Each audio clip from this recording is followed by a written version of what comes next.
Kami bangsa Indonesia dengan ini menyatakan kemerdekaan Indonesia.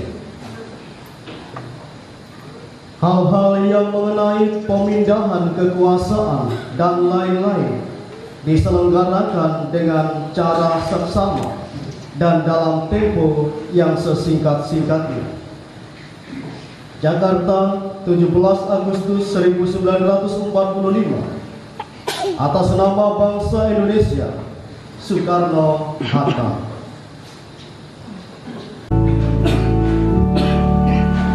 Betapa tidak kita bersyukur bertanah air kaya dan subur, lautnya luas, gunungnya megah, menghijau padang bukit dan lembah. Itu semua dalam nama Bapa dan Putra dan Roh Kudus.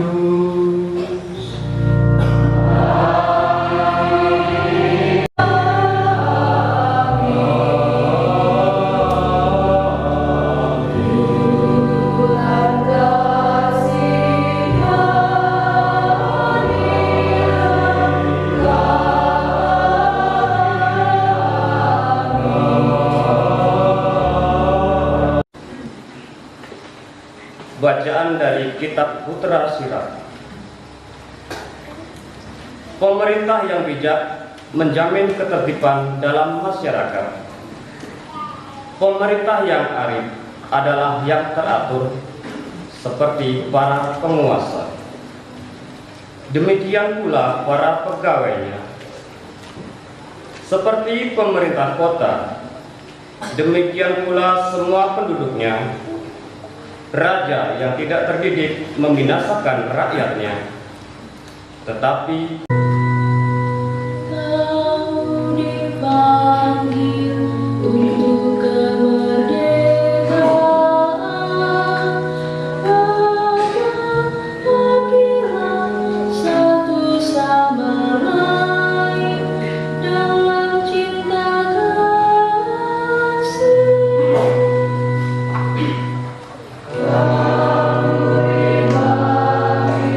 dari surat pertama Rasul Petrus.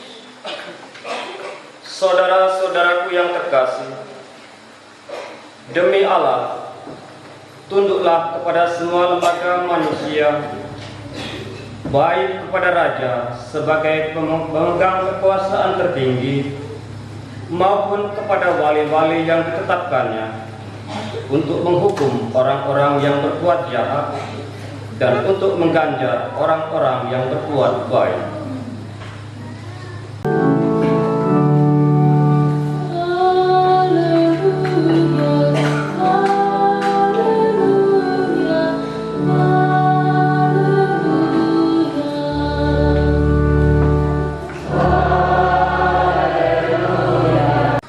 Tuhan bersamamu.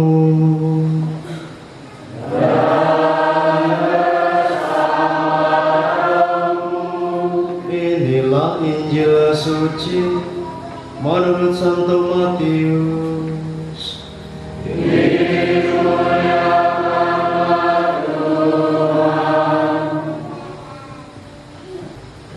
Sekali peristiwa, orang-orang Farisi berunding bagaimana mereka dapat menjerat Yesus dengan suatu pertanyaan. Mereka menyuruh murid-murid mereka bersama-sama para pendukung Herodes bertanya kepada Yesus, "Guru, kami tahu engkau seorang yang jujur dan dengan jujur mengajarkan jalan Allah, dan engkau tidak takut kepada siapapun juga, sebab engkau tidak mencari muka. Katakanlah kepada kami pendapatmu. Bolehkah membayar pajak kepada Kaisar atau tidak?" Tetapi Yesus mengetahui kejahatan hati mereka, lalu berkata, "Mengapa kamu mencobai aku, hai orang-orang munafik? Tunjukkanlah kepadaku mata uang untuk pajak itu." mereka membawa 1 dinar kepada Yesus. Yesus pun bertanya kepada mereka, "Gambar dan tulisan siapakah ini?" Jawab mereka, "Gambar dan tulisan Kaisar." Demikianlah sabda Tuhan. Terpujilah Kristus.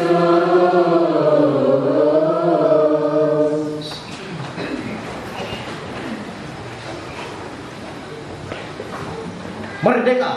Merdeka! Merdeka! Merdeka! Bapak Ibu, saudara-saudariku, dan adik-adikku yang dikasihi Tuhan, selamat malam untuk kita semua. Semangat para pejuang yang sudah membawa bangsa Indonesia untuk merdeka. Dan tentu meskipun mereka saat ini sudah tidak ada, tetapi semangat inilah yang selalu menjiwai bangsa kita, bangsa Indonesia. Dan semangat inilah yang juga harus menjiwai kita semua sebagai orang Katolik yang 100% ya, 100%, dan sebagai warga negara Indonesia yang juga 100%. Semangat para pejuang inilah yang harusnya muncul dalam diri kita masing-masing. Maka sangat disayangkan kalau kebanyakan dari kita merasa bahwa menganggap bahwa politik itu haram. Ya, makanya orang-orang Katolik itu sedikit sekali yang terjun dalam bidang politik. Sedikit sekali. Barangkali dengan anggapan seperti itu bahwa politik itu haram. Tetapi kita diingatkan kembali dalam bacaan pertama, pemerintah yang bijak mempertahankan ketertiban dan masyarakat. Pemerintah yang arif adalah yang teratur. Seperti para penguasa bangsa, demikian pula para pegawainya. Justru kita semua diajak untuk hadir dalam kemajuan negara kita. Berpolitiklah Bapak Ibu semuanya. Hadirlah untuk mewarnai bangsa kita. Terjunlah dalam bidang-bidang politik, dalam bidang-bidang pemerintahan. Maka inilah yang menjadi krisis bagi gereja kita sebenarnya. Tidak banyak orang-orang Katolik yang tampil di depan, yang menjadi garda depan, yang ikut dalam bidang politik. Hanya sedikit. Maka melalui sabda Tuhan hari ini kita diingatkan kembali bahwa kita pun sebagai warga negara Indonesia, yang menjadi pertanyaan bagi kita, apa yang bisa saya sumbangkan, apa yang saya berikan kepada bangsa kita, yang bisa saya berikan. Seperti John Kennedy, Presiden Amerika, juga mengatakan, bukan negara yang memberi kepada kita, tetapi apa yang bisa kita berikan kepada negara kita. Untuk menjaga NKRI, kerukunan dalam kehidupan bermasyarakat, menjaga Pancasila, dan terlebih juga, kalaupun kita bisa, kita juga tampil dalam bidang-bidang politik. Kita mewarnai bangsa kita dengan menghadirkan kerajaan Allah di tengah-tengah dunia ini. Ini menjadi peran kita semuanya. Dan ini juga menjadi permenungan bagi kita, agar kita pun juga memikirkan hal ini untuk anak-anak kita, agar kita juga memiliki semangat dan pandangan yang berbeda untuk negara kita. Bukan sesuatu yang haram yang harus kita jauhi dalam bidang politik, tetapi hadirlah, bergumullah dalam bidang politik sambil menghadirkan kerajaan Allah, kerajaan cinta kasih, keadilan, dan kebaikan untuk bersama. Bapak Ibu saudara-saudariku yang dikasihi Tuhan, semoga semangat para pejuang kita juga menjadi semangat kita semua. Kita juga memiliki figur yang luar biasa, yaitu Yesus sendiri, yang juga sebagai manusia, konteksnya dalam dunia, dia juga tunduk sebagai warga. Tunduk sebagai warga. Dia taat kepada warganya, kepada pemerintahan yang memimpin. Dan kita diajak untuk memiliki semangat merdeka. Barangkali orang-orang Yahudi pada masa itu juga telah membuat atau akhirnya menyalibkan Tuhan Yesus, dan seolah-olah Tuhan Yesus tidak memiliki kemerdekaan. Semangat Kristus sendiri yang mengajarkan kita semua sebagai warga yang hidup dalam suatu negara untuk taat pada negara dan kepada Tuhan. Apa yang harus kita lakukan kepada Tuhan sendiri. Kalau kita mengingat kembali bagaimana sejarah bangsa Israel, para raja, para penguasa adalah wakil Allah di dunia ini. Wakil Allah.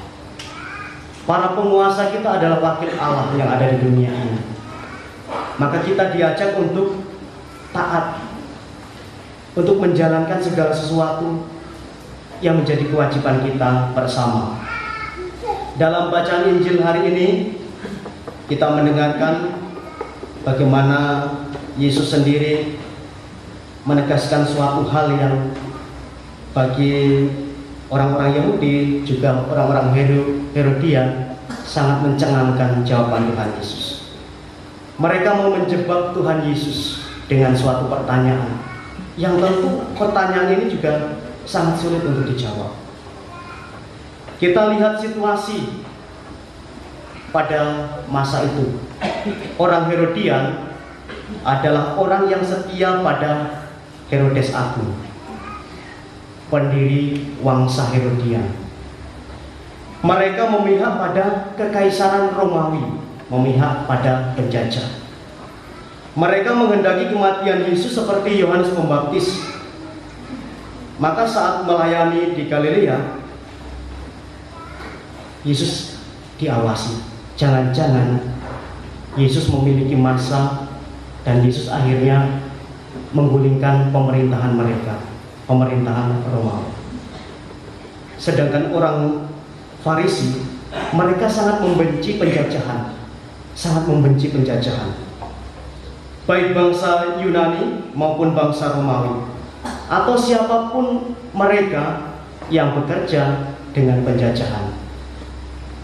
Maka yang pemungut pajak itu dianggap sebagai orang berdosa, sebagai pengkhianat negara. Maka sebenarnya antara orang Herodian dan orang Farisi adalah kelompok yang bertentangan. Yang satu memihak pemerintahan penjajahan, yang satu menolak. Dan justru mereka bersatu ketika mau menjatuhkan Tuhan Yesus. Mereka bersatu untuk menjatuhkan Tuhan Yesus. Kaum Farisi selalu berjuang untuk merebut kemerdekaan dari tangan penjajah. Sedangkan kaum Herodian mendukung wangsa Herodian dan menjadi kaki tangan bangsa Romawi. Mereka mendapat upeti dari bangsa Yahudi, dari penjajahan. Maka sebenarnya mereka bertentangan, tetapi karena mereka sama-sama memiliki tujuan yang sama untuk menyingkirkan Tuhan Yesus, mereka bersatu. Begitu juga dengan kelompok para imam dan tua-tua. Mereka juga terusik dengan kehadiran Tuhan Yesus. Mereka mempertanyakan dari mana kuasa orang itu.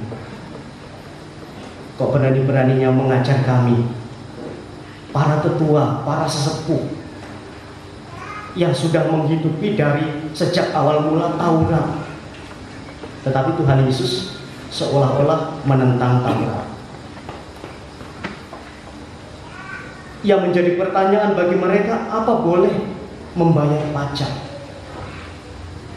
Ini jawaban yang membingungkan. Dan ternyata Tuhan Yesus menjawab dengan sempurna. Kalau Tuhan Yesus menjawab bahwa pajak itu haram, maka pasti dia akan dilaporkan kepada bangsa Romawi bahwa Tuhan Yesus tidak membayar pajak kepada penguasa.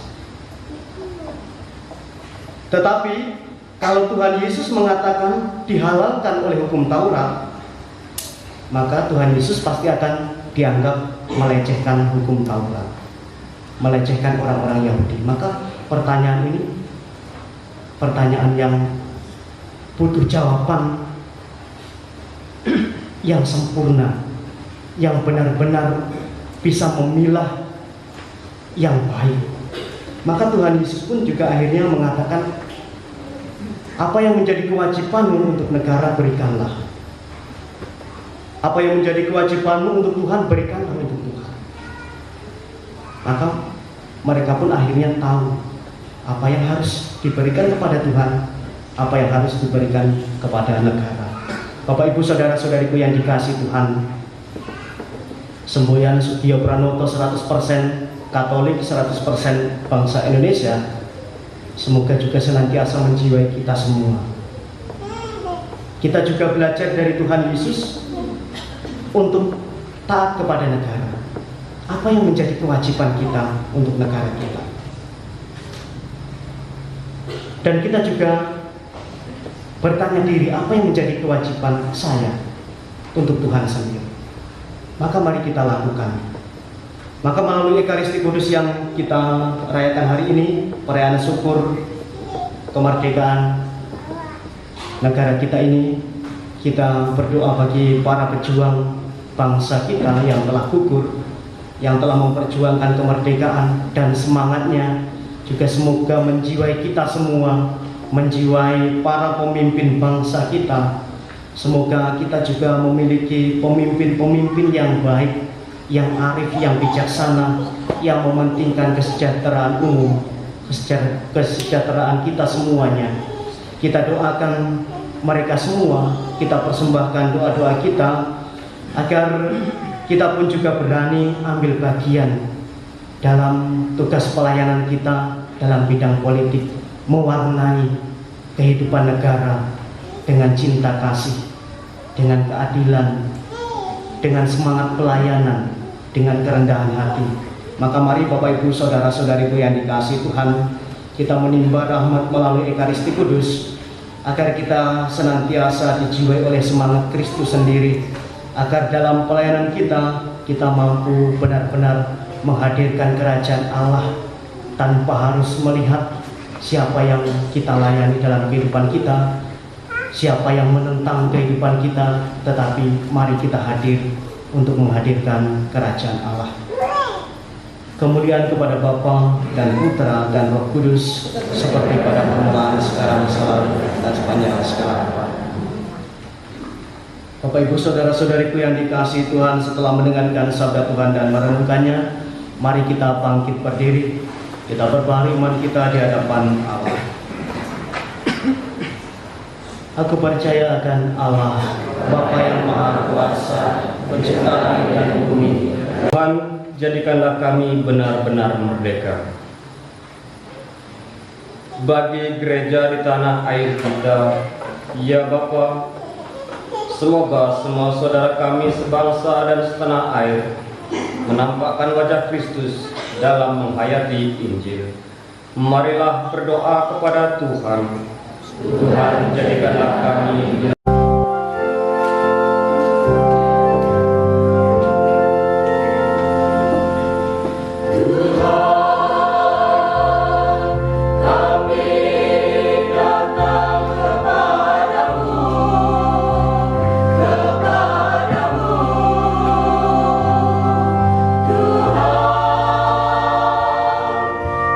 Kami bawa persembahan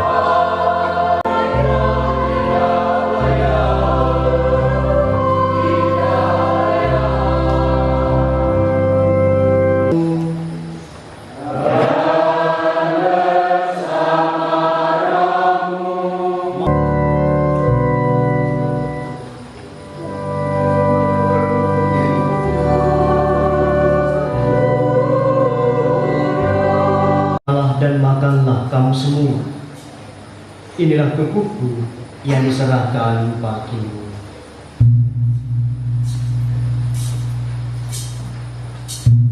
Segala hormat dan kemuliaan sepanjang segala masa.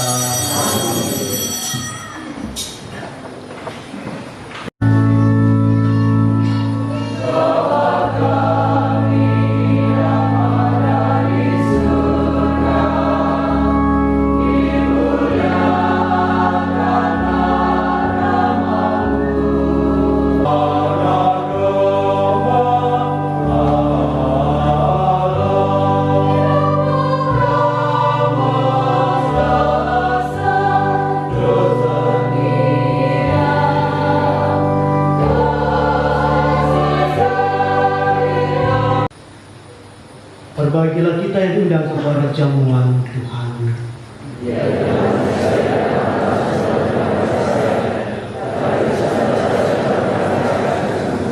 Untuk Kristus mengantar kita ke hidup yang kekal.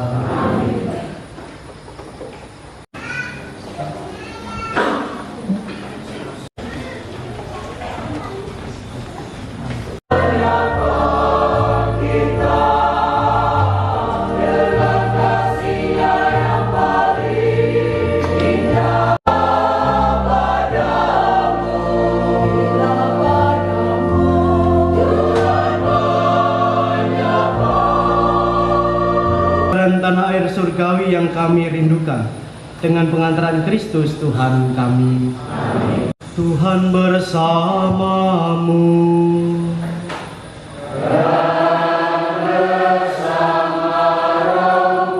Saudara sekalian, diberkati oleh berkat Allah yang Maha Kuasa, Bapa dan Putra dan Roh Kudus.